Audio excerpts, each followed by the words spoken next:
The best off-grid power options for your home. Currently, it's powered mostly by propane but has a couple of solar panels.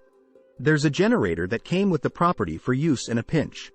While propane can work and there's a service that tops up propane for all the boat access houses in the area, we prefer to look for something renewable and sustainable that will save a lot of money in the long run. We've been talking to off-grid power source consultants, other folks living off the grid, and reading extensively about it. We hope to start investing in something within the year. If you're new to this stuff, it helps to get an idea how electricity is measured and how much you need. In other words, when talking about kilowatts generated, what on earth does that mean, and is it enough?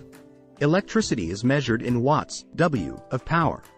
The more common unit is kilowatt, kWh, which is 1,000 watts. A megawatt is 1 million watts. How much electricity in kilowatts does a house use in a year? According to the U.S. Energy Information Administration, EIA, it's 10,649 kilowatt-hours per year. Accordingly, for any off-grid power source discussion, understanding how much kWh you need is important, as it'll dictate the type of power source and how big of a system you need. Currently, the lion's share of power to our off-grid, boat access cabin is propane. The property came with a large upright propane tank similar to the one pictured above. Apparently, it lasts pretty good, and since we won't be living there year-round, it'll work for the time being. But our goal is to get moving towards something that provides much more energy for a far lower cost without relying on any fuel source. 1 gallon of propane generates 27 kilowatt-hours. If a regular house uses 10,000 kilowatt-hours per year, you would need 370 gallons of propane per year. Propane tank holds 4.6 gallons of propane. That means going through 80 20-pound propane tanks per year. That's a lot of propane, which is why the following power sources are so attractive. Propane and liquid petroleum gas, LPG, are well-known sources of industrial and domestic heating. Being fossil fuels, they are not usually listed with renewable sources like solar and hydro. Yet, they are practical tools for going off-grid.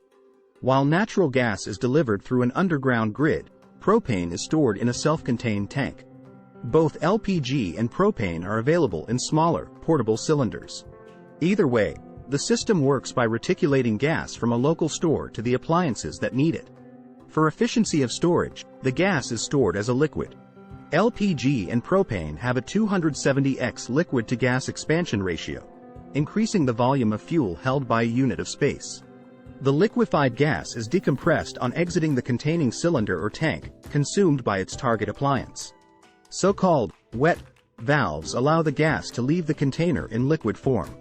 This is sought after in high-energy applications, where the consuming appliance requires a high amount of energy. Delivering in liquid form concentrates the gas, providing the necessary yield to the device. Because of their history of widespread adoption, LPG and propane gas are universally available. Fixed installations can be replenished by truck, with direct decant into the home installation. Alternatively, users may exchange empty cylinders for full.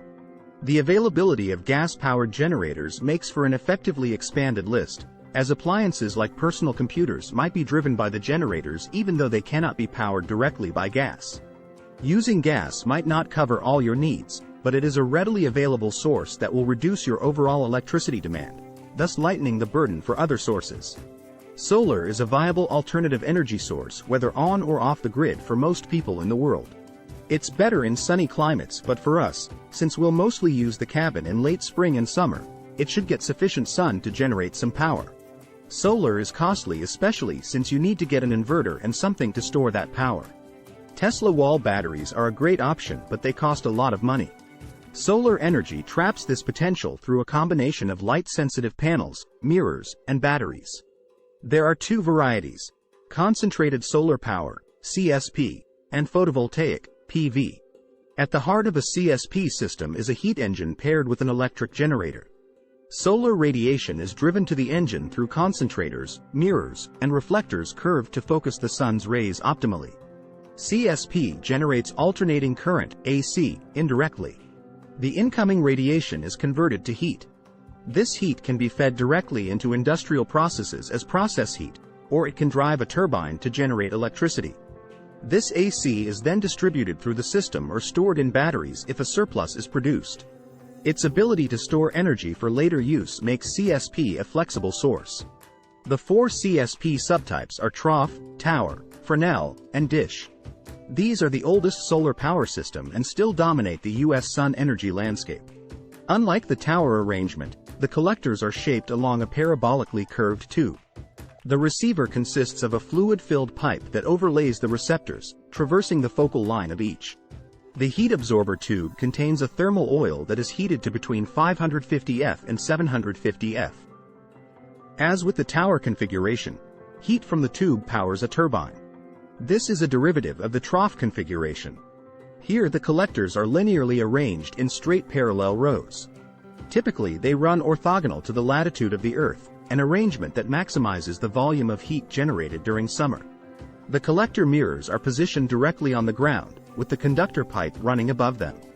As with the other CSP modes, battery storage and turbine power are alternative options for directing the harvested heat. In a dish configuration, the collector is integrated with a single concentrator.